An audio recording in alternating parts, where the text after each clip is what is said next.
হাওরের বর্তমান পরিস্থিতি নিয়ে আরো খবর জানাতে মৌলভীবাজার থেকে যুক্ত হচ্ছেন আমাদের সহকর্মী শেখ সিরাজুল ইসলাম।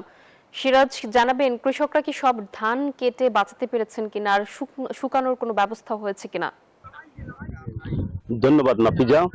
আসলে ভারত থেকে নেমে আসা পাহাড়ি ডোল এবং গত কয়েকদিনের টানা বৃষ্টিতে কিন্তু নদ নদীর পানি কিন্তু বাড়ানো ছিল, কিন্তু বর্তমানে নদ নদীর পানি কমলেও কিন্তু মৌলভীবাজার জেলার সবকটি হাওরের কিন্তু পানি বৃদ্ধি পেয়েছে। এই বৃদ্ধি পাওয়ার কারণে কিন্তু যতই সময় যাচ্ছে কিন্তু পানি বৃদ্ধি পাচ্ছে, আর এই বৃদ্ধি পাওয়ার কারণে কিন্তু হাওরের পুরো হাওরের ধান কিন্তু তলিয়ে গেছে পানির নিচে, এবং ধানগুলা কৃষকরা কিন্তু খুব কষ্ট করে, তারা শ্রমিক সংকট এবং শ্রমিক সংকটের কারণে কিন্তু তারা ধানগুলা তুলে নিয়ে আসতে খুব কষ্ট করতেছে। তারপরেও যতটুকু পারে তারা এই জমির ধানগুলা তুলে নিয়ে আসতে কিন্তু কৃষকরা প্রচুর পরিমাণে দিবারাত্রি কাজ করে যাচ্ছেন নৌকা যুগে। নৌকার দামটাও বাড়ানো রয়েছে। আমি এখানে একজন কৃষক ভাইয়ের সাথে কথা বলবো, হাওরের কি অবস্থা।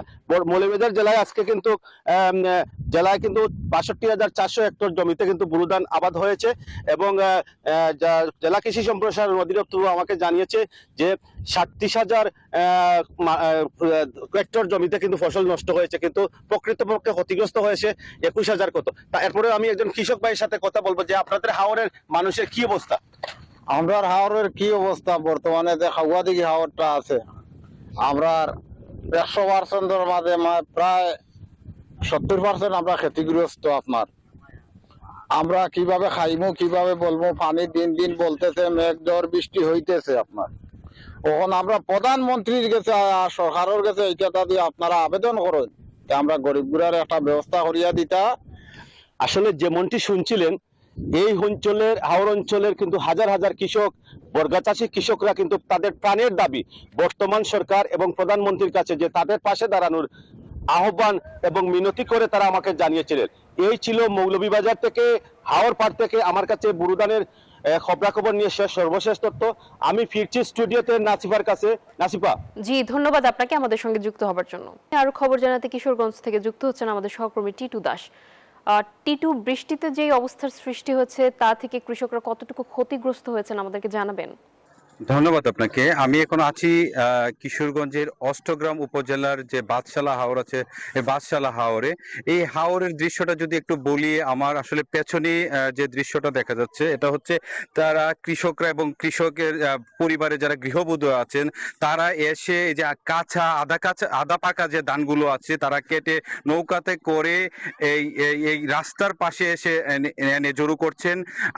আর যদি বলি, এখানে যে পানির দৃশ্যটা, আসলে এর সবগুলো ছিল খলা, যে খলায় আসলে ধান শুকানো হতো। এই বৈশাখ মাসে আসলে এই জায়গাটাই ধান শুকানোর একটা বড় মাধ্যম হিসেবে কাজ করে, কিন্তু এই জায়গাটা আসলে অতিবৃষ্টির কারণে এই জায়গাটা পুরো এলাকাটা হচ্ছে জলাবদ্ধতায় পরিপূর্ণ হয়ে গেছে।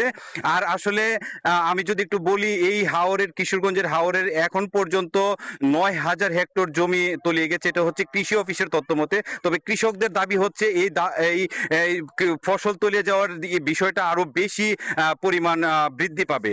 আর যদি বলি, আসলে এই আমরা সকাল থেকে ঘুরেছি অষ্টগ্রামের বিভিন্ন হাওরে। এই হাওরে সব জায়গায় দেখেছি যে কেউ কোমর পানিতে, কেউ কোমর সমান পানিতে, কেউ হাঁটু সমান পানিতে ধান কাটছেন, কেউ বুক সমান পানিতেও ধান কাটছেন। তাদের শেষ সম্বলটুকু তাদের ঘরে আনার জন্য তাদের সেই শেষ প্রচেষ্টা তাদের চালিয়ে যাচ্ছেন। আর এই ছিল কিশোরগঞ্জের হাওর থেকে আমার কাছে সবশেষ তথ্য। আমরা ফিরছি স্টুডিওতে নাফিজের কাছে। জি, ধন্যবাদ আপনাকে আমাদের সঙ্গে যুক্ত হবার জন্য।